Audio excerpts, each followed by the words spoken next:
Disabling two-factor authentication on Hotels.com can help simplify your login process. Follow these steps to turn off the security feature.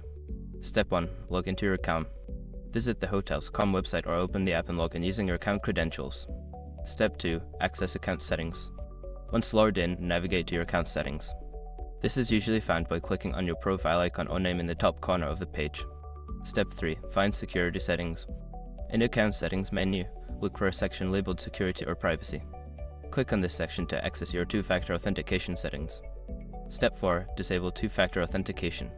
Within the security settings, locate the option for two-factor authentication. There should be a toggle or checkbox that allows you to disable this feature. Click to turn it off. Step 5. Confirm changes. After disabling two-factor authentication, you may be prompted to confirm your decision.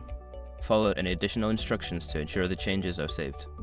By following these steps, you can successfully disable two-factor authentication on your Hotels.com account. Always remember to keep your account secure with strong passwords and other security measures.